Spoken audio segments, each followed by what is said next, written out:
नमो दिव्यै महादिव्यै शिवायै शक्तं नमः। नमो प्रकृतिभद्राय नियता प्रणता स्मताम्। या देवी सर्वभूतेषु शान्तिरूपेण संस्थिता नमस्तस्यै नमस्तस्यै नमस्तस्यै नमो नमः। या देवी सर्वभूतेषु चित्तनित्यभिधीयते नमस्तस्यै नमस्तस्यै नमस्तस्यै नमो नमः। भगवान का ही सा देवी महामायेति यां भवान् बभ्रेति कथमुत्पन्ना सा कर्मास्य स्कंदोजः यत्प्रभावा स चा देवी यत्स्वरूपा यदुद्भवा तत्सर्वं श्रोतुमिच्छामि तत्तो ब्रह्मविदाम्बरः।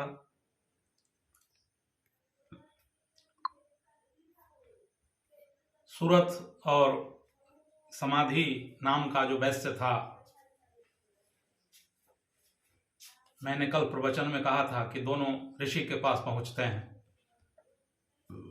क्योंकि दोनों की समस्या करीब करीब एक ही है। एक मोह से घिरा हुआ है समाधि नाम का जो वैश्य है, क्योंकि उसके परिवार वालों ने उसको घर से निकाल दिया है, लेकिन फिर भी उसका मोह भंग नहीं हो रहा है, फिर भी उसका मन वहां जा रहा है। और राजा की समस्या है कि सारे साम्राज्य छीन लिए गए हैं, उसके पास धन संपत्ति नहीं है, बिल्कुल भिखमंगा हो गया है। तो क्या है कि गरीबी में भी प्रश्न उठते हैं। अमीरी कोई खास चीज नहीं होती है। प्रश्न वहां उठता है जब कोई समस्या होती है। सुख में समस्याएं शांत हो जाती हैं, बिल्कुल शांत नहीं होती हैं, खत्म नहीं होती हैं, लेकिन ऐसा लगता है कि धन संपत्ति हमारे पास आ गया तो कोई समस्या नहीं है। वास्तविक समस्याएं तो बनी ही रहती हैं। ज्ञान की समस्या तो बनी ही रहती है, समाधान नहीं हो पाता है धन संपत्ति से, साम्राज्य से, पुत्र से, पत्नी से। लेकिन ऐसा लगता है कि सब कुछ ठीक ठाक रहेगा तो समस्याओं का समाधान हो जाएगा। हम लोग आशा यही करते हैं, हम लोग आशा में जीते हैं। और अगर आशा खत्म हो जाए तो फिर तत्काल हम परमात्मा में जीना शुरू करेंगे, अध्यात्म में जीना शुरू करेंगे। तो राजा जो है, सूरत नाम का राजा है, वह वित्तैषणा से ग्रसित है, क्योंकि 3 प्रकार की ऐषणाएं होती हैं, 3 प्रकार की इच्छाएं होती है प्रबल। उसके बाद ही उसी में सारी इच्छाएं जुड़ी हुई होती हैं। जीवेषणा, पुत्रैषणा और वित्तैषणा। जीवेषणा का मतलब होता है जीने की इच्छा। तो जीने की इच्छा का संपन्नता कैसे संभव है, कैसे संभावना है कि हम जिएं? तो फिर वित्तैषणा होनी चाहिए। जीने के साथ साथ फिर वित्त भी चाहिए, हमको धन चाहिए, तभी हम जी पाएंगे। धन के बिना कैसे जी पाएंगे? लेकिन धन भी किस काम का? फिर वासनाएं पैदा लेती है, फिर ऐषणाएं पैदा लेती है, उसको पुत्रैषणा कहते हैं। तो राजा जो है खास करके वित्तैषणा से ग्रसित है, क्योंकि पुत्र तो उसके थे, पत्नी थे, सब कुछ था, लेकिन वित्त समाप्त हो गया, वित्तहीन हो गया, राजस्वहीन हो गया राजा। और समाधि नाम का वैश्य है, उसको दिक्कत है मोह का, माया का, कि पत्नी ने हमको दुत्कार दिया, अपमानित किया, निकाल दिया, निष्कासित कर दिया, पुत्र ने हमको चाहा नहीं। उसको पुत्रैषणा है उसमें, तो पुत्रैषणा है तो पत्नी की भी इच्छा है, तो फिर घर की इच्छा हो गई, फिर तो हजारों इच्छाएं हैं। भगवान बुद्ध ने कहा है कि तृष्णा दुख का मूल है।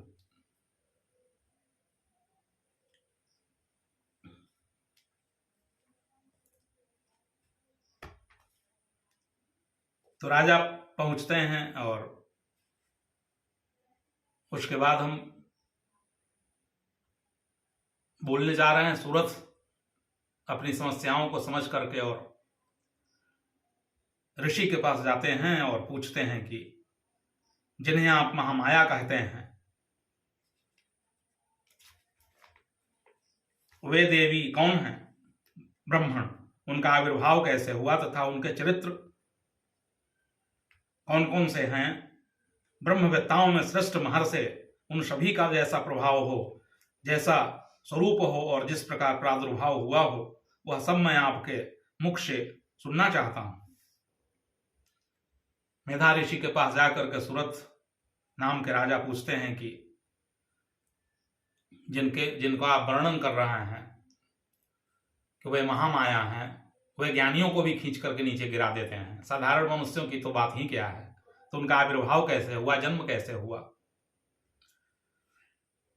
आप हमको बताइए, उनका प्रभाव क्या है। ऋषि बोले कि राजन, वास्तव में तो वे जन्म देवी नित्य रूपा ही हैं।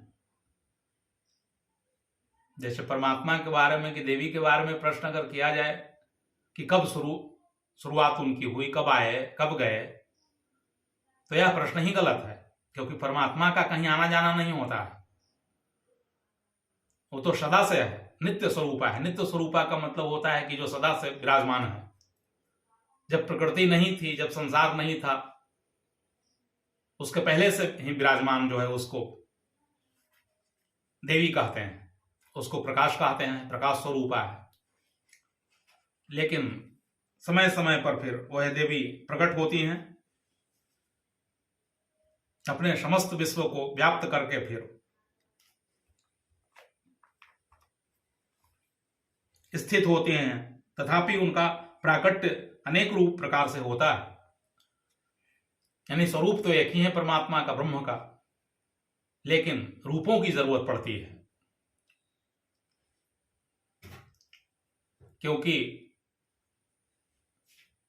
दुष्टों को मिटाने के लिए और धर्मात्माओं को मदद करने के लिए रूपों की जरूरत है। क्योंकि निराकार निर्गुण ब्रह्म जो है वह तो बहुत विराट है, इसलिए वो तो डायरेक्ट संपर्क में नहीं आ सकता है, इससे परमात्मा का रूप जरूरी है। और फिर दुर्गा सप्तशती में कहानी है कि राक्षस जितने थे वे सब वरदान मांग लिए थे कि हम जब भी मरें तो स्त्री के हाथों से मरें, क्योंकि उनको ऐसा लगा था कि स्त्रियां कमजोर होती है। रावण ने वरदान मांगा था कि हम या तो मरे बानर से या तो मनुष्य से मरें, क्योंकि मनुष्य और बानर को साधारण समझता था, इतना परम ज्ञान न था कि परमात्मा कहीं से भी प्रकट हो जाए तो कुछ भी हो सकता है, तिनका में भी प्रकट हो सकता है और संपूर्ण ब्रह्मांड का बल लेकर के पैदा हो सकता है तिनका में। इससे कबीर कहते हैं कि तिनका कब होने निंदिए जो पायंतर होए, कब होने न आखिन परे तो पीर घनेरी होए। तिनका कभी निंदा नहीं करनी चाहिए। तो क्या है कि देवी प्रकट होती हैं। कृष्ण भी गीता में कहते हैं कि जब जब धर्म की हानि होती है, यदा यदा ही धर्मस्य। रामायण में राम से कहलवाया जाता है कि जब जब हो ही धर्म की हानि, तो देवी भी वही कहती हैं जो कि ऋषि वर्णन करते हैं कि वह अजन्मा है लेकिन फिर भी रूप को धारण करती हैं।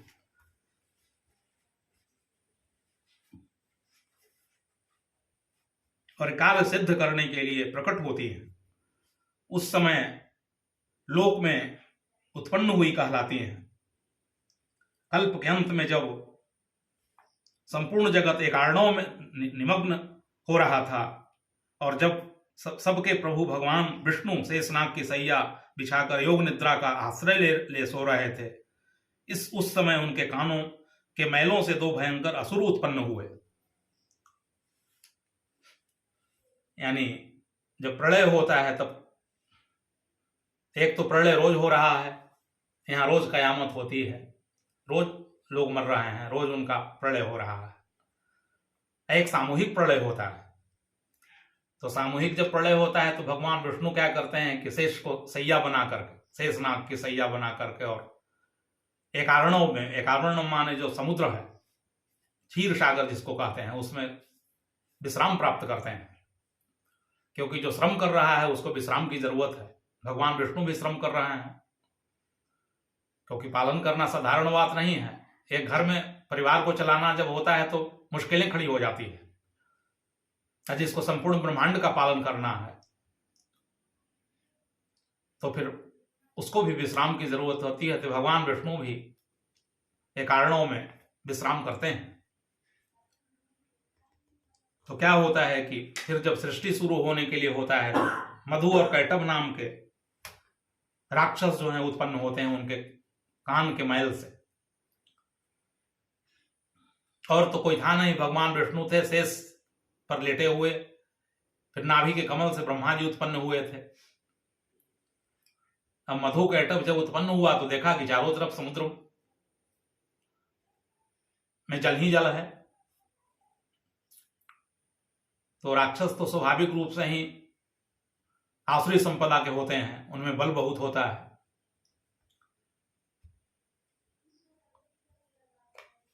तो क्या होता है कि मधु और कैटभ नाम के जो दानव विख्यात थे, वे दोनों ब्रह्मा जी का वध करने के लिए तैयार हो जाते हैं। भगवान विष्णु के नाभि कमल में विराजमान प्रजापति ब्रह्मा ने जब उन दोनों भयानक असुरों का अपने पास आया और भगवान को सोया हुआ देखा, तब एकाग्र चित्त होकर उन्होंने भगवान विष्णु को जगाने के लिए उनके नेत्रों में निवास करने वाली योग निद्रा का स्तवन आरंभ किया, जो इस समय विश्व की अधीश्वरी, जगत को धारण करने वाली, संसार का पालन और संहार करने वाली तथा तेज स्वरूप भगवान विष्णु की अनुपम शक्ति हैं। उन्हीं भगवती निद्रा देवी की भगवान ब्रह्मा स्तुति करने लगे।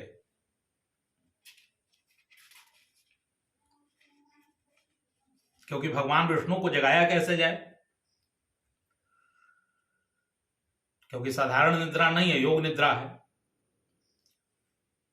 खुद महादेवी उसमें समाई हुई हैं। तो विष्णु को न जगा करके योग निद्रा को जगाया जाए, पहले निद्रा भंग किया जाए। या देवी सर्वभूतेषु निद्रा रूपेण संस्थिता, नमस्तस्यै नमस्तस्यै नमस्तस्यै नमो नमः। हे देवी, तुम निद्रा स्वरूप हो, इसलिए मैं तुमको नमन करता हूं, प्रणाम करता हूं, वंदना करता हूं। जैसे इसमें एक बात और है, तंत्र में इसका बड़ा महत्व है। कोई तांत्रिक जो होता है वो अपने पास एक स्त्री को रखता है,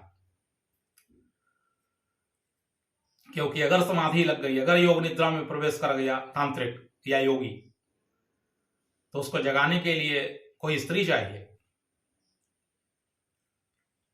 इस घटना के बारे में ओशो ने लिखा है कुछ, उनकी एक किताब हम पढ़ रहे थे, तो उन्होंने कहा कि एक बहुत अद्भुत घटना घटी हमारे जीवन में।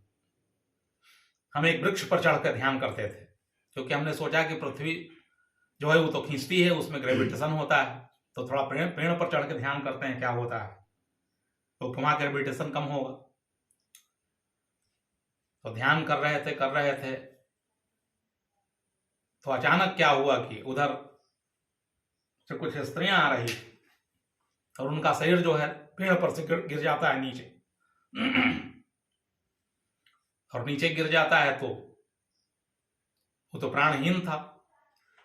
उन्होंने कहा कि केवल एक धागा जैसा, नाभि रज्जु जैसा नाभि से टकरा रहा था, कि हम ऊपर थे और शरीर नीचे गिरा हुआ था, मैं बिल्कुल अलग था। केवल एक धागे जैसा, केवल नाभि से, जैसे ब्रह्मा जी के बारे में अभी हमने बताया कि नाभि कमल से जुड़े हुए थे, तो उनकी आत्मा तो, सूक्ष्म शरीर तो पेड़ पर था, लेकिन उनका स्थूल शरीर जो था नीचे गिर गया। तब बड़े दिक्कत में थे कि अब उसमें जाया कैसे जाए, क्योंकि शरीर से हट जाना आसान बात है, साधना करके ऐसा किया जा सकता है, लेकिन दूसरी भी प्रक्रिया उसमें शामिल है कि फिर उस शरीर में प्रवेश कैसे किया जाए। तो अचानक क्या हुआ कि उधर से कुछ स्त्रियां आ रही थी। उसने कहा कि देखो कोई गिरा हुआ है, अचेत पड़ा हुआ है। तो आन करके स्त्रियां छूती है, और जैसे ही उसका स्पर्श होता है उसमें, बस उनका ऊपर जो प्राण टंगा हुआ था वो तुरंत शरीर में प्रवेश कर जाता है। तो यह एक तांत्रिक प्रक्रिया है। योग निद्रा को न जगा करके डायरेक्ट विष्णु भगवान को भी जगाया जा सकता था, ब्रह्मा जी उनको जगाते, लेकिन बीच में उनको नहीं जगाते हैं, क्योंकि जानते हैं कि कोई स्त्री अगर टच करे, छुए भगवान विष्णु को, तभी उनके योग निद्रा भंग हो सकती है। डायरेक्ट भगवान विष्णु को नहीं जगाया जा सकता है। इसलिए यह बहुत प्रतीकात्मक बातें हैं जिसको समझना जरूरी है। इसलिए रामकृष्ण परमहंस जब साधना करते थे तो एक भैरवी रहती थी उनके पास, एक लेडीज रहती थी, एक स्त्री रहती थी जो साधना संपन्न थी, वही करवाती थी सब साधनाएं। तांत्रिक जितनी भी साधनाएं उन्होंने किया। और दुर्गा सप्तशती तो समझ जाए कि तंत्र का सबसे महत्वपूर्ण ग्रंथ है, इसमें तांत्रिक प्रक्रियाएं ज्यादा है, यौगिक प्रक्रियाएं भी है और तांत्रिक प्रक्रिया भी है। इसलिए कहा गया है कि सब स्त्रियों को माता मानो, सब स्त्रियों को शक्ति मानो, क्योंकि उनसे तुम लाभ उठा सकते हो। मां मानोगे तभी छुएगी, तब तुम अपने शरीर में प्रवेश कर सकते हो कि तुम साधना को ऊपर से ऊपर ले जा सकते हो, फिर वापस लौट सकते हो। तो क्या है कि ब्रह्मा जी काफी प्रार्थना करते हैं, जैसे तुम स्वाहा तुम सुधा तुम ही बसटकार सुरात्मिका, क्षुधा तुम अक्षरे नित्य त्रिधा मात्रात्मिका स्थिता, अर्धमात्रा स्थिता नित्यायानुचार्या विशेषतः, त्वमेव संध्या सावित्री तुम देवी चन्नी परा, त्वयि पाल्यते देवी त्वयि स्यन्ते च सर्वदा, विशिष्ट सृष्टि रूपा तुम स्थित रूपा च पालने, तथा संघर्ति रूपांते जगतो जगन्मय, महामाया महाविद्या महामाया महामेधा महास्मृति। हर तरह से वर्णन करते हैं, प्रसन्न करते हैं, स्तुति करते हैं कि आप ही स्वाहा हैं, आप ही स्वधा हैं, बसटकार आप ही हैं। तो आप ही अक्षर हैं, आप ही ब्रह्म हैं, आप ही पालन करने वाली हैं, आप ही संहार करने वाली हैं, आप ही जन्म देने वाली माता हैं। और इस तरह से तरह तरह से प्रार्थना करते हैं ब्रह्मा जी। तो क्या होता है कि भगवान विष्णु जो हैं, निद्रा उनकी खुलती है,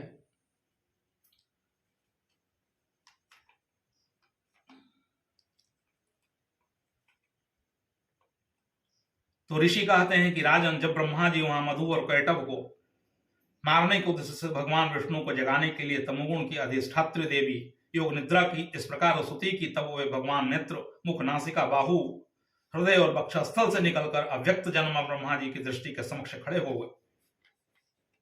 हो गई। योग निद्रा में मुक्त होकर जगत के स्वामी भगवान जनार्दन एकारणों के जल में शेषनाग की सैया से जाग उठे। फिर उन्होंने उन दोनों असुरों को देखा, वे दुरात्मा मधु और कैटभ अत्यंत बलवान तथा पराक्रमी थे। क्रोध से लाल आंखें किए ब्रह्मा जी को खा जाने के लिए उद्योग कर रहे थे।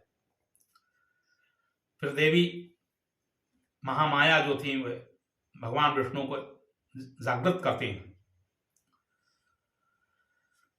तो भगवान क्या करते हैं कि उठते हैं और देखते हैं कि समक्ष दो योद्धा खड़ा है, मधु और कैटभ लड़ने के लिए। क्योंकि आसुरी शक्ति जिसमें प्रबल होती है, तो अपने शक्ति को सृजनात्मक रूप में प्रयोग नहीं करता है।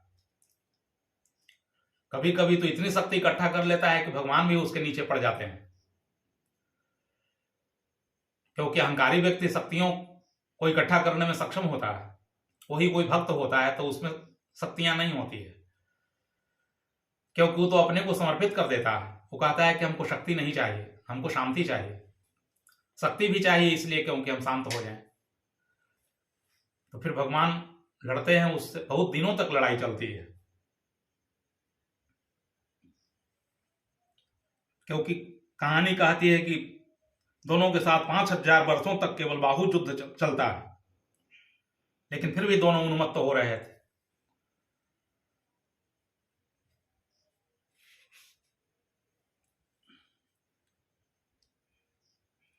इधर महामाया ने भी उन्हें मोह में डाल रखा था, क्योंकि अब अंतिम समय आ गया था। पहले विवेक मर जाता है जब नाश मनुष्य पर छाता है। शक्ति का प्रदर्शन करने से क्या होता है कि विवेक समाप्त हो जाता है। और भगवान विष्णु भी शांत हो गए थे, लड़ते लड़ते लड़ते लड़ते आखिर कितना लड़ा जाए, अब तो बुद्धि का प्रयोग करना पड़ेगा।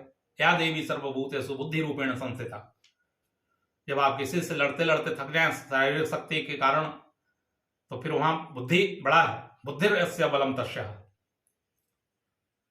जहां बुद्धि है वहां बल शरीर का काम नहीं करता है, शरीर का बल समाप्त हो जाता है। इससे कृष्ण ने बड़े बड़े योद्धा को गिरा दिया। महाभारत में भीष्म को गिरा दिया गया, आचार्य द्रोण को गिरा दिया गया, कर्ण को गिरा दिया गया। सब शक्तिशाली थे, दुर्योधन को गिरा दिया गया।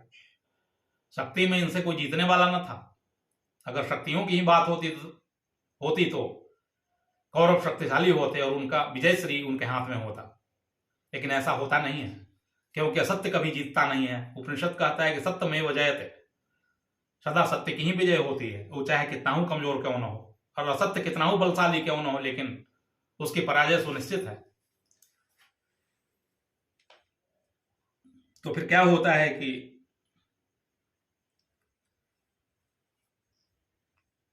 भगवान दांव खेलते हैं, कहते हैं कि हम प्रसन्न हैं तुम्हारे ऊपर, क्योंकि तुमने हमको संतुष्ट किया है युद्ध में।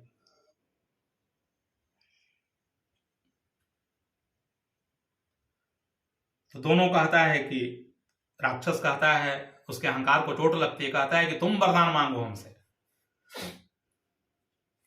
हम वरदान लेने वाले नहीं हैं कि किसी से हम वरदान मांगने वाले हैं, तुम मांगो, हम तुमको वरदान देंगे। इतना शक्तिशाली था, समझ जाए, क्योंकि साधारण तो था नहीं, भगवान विष्णु का ही छाया चित्र था, प्रतिबिंब था।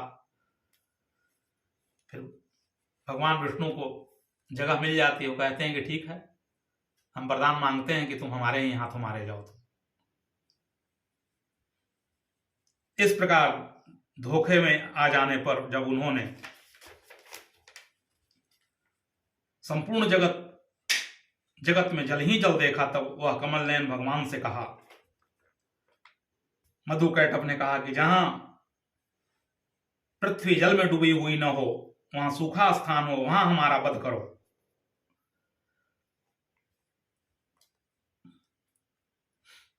क्योंकि एक तरह से तो छल का ही प्रयोग किया गया और जरूरी भी था, क्योंकि जब दुष्टता बहुत प्रभावी हो जाए, शक्तिशाली हो जाए, तो फिर वहां तो छल का भी प्रयोग करना ही सत्य है, उचित है, धर्म के अनुकूल है। तो फिर एक चांस देता है, कहता है कि ठीक है, जहां जल न हो वहां मारो हमको, क्योंकि समझ गया कि हमारे साथ छल किया गया। तो उसने सोचा कि चारों तरफ जल ही जल है, फिर मारेंगे कहां। तो फिर भगवान विराट रूप धारण करते हैं और कहते हैं कि तथास्तु, शंख चक्र गदा पद्म लेकर के फिर उन दोनों राक्षसों को जांघ पर रख करके और उसका मस्तक काट देते हैं सुदर्शन चक्र से। इस प्रकार हे देवी, महामाया ब्रह्मा जी की स्तुति करने पर स्वयं प्रकट हुई थी। इस तरह से प्रथम अध्याय समाप्त हुआ और आज का प्रवचन भी मैं यहीं समाप्त करता हूं इस प्रार्थना से, क्योंकि आज नवमी है। नवमी में सिद्धिदात्री देवी की पूजा होती है, जो संपूर्ण सिद्धियों को प्रदान करने वाली हैं। प्रथमम शैलपुत्री च, द्वितीयम ब्रह्मचारिणी, तृतीयम चंद्रघंटे थी, कुष्मांडी थी, चतुर्थकम पंचम स्कंद माते थी, षष्ठम कात्यायनी थी, सप्तम कात्यायनी थी, महागौरी थी, चाष्टमम नवमम सिद्धिदात्री च, नवदुर्गा प्रकृति। तो आज की देवी हैं, उनको सिद्धिदात्री जान करके हम प्रणाम करते हैं, नमन करते हैं। या देवी सर्वभूतेषु सिद्धि रूपेण संस्थिता, नमस्तस्यै नमस्तस्यै नमस्तस्यै नमो नमः। या देवी सर्वभूतेषु कांति रूपेण संस्थिता, नमस्तस्यै नमस्तस्यै नमस्तस्यै नमो नमः। या देवी सर्वभूतेषु क्षुधा रूपेण संस्थिता, नमस्तस्यै नमस्तस्यै नमस्तस्यै नमो नमः। या देवी सर्वभूतेषु निद्रा रूपेण संस्थिता, नमस्तस्यै नमस्तस्यै नमस्तस्यै नमो नमः।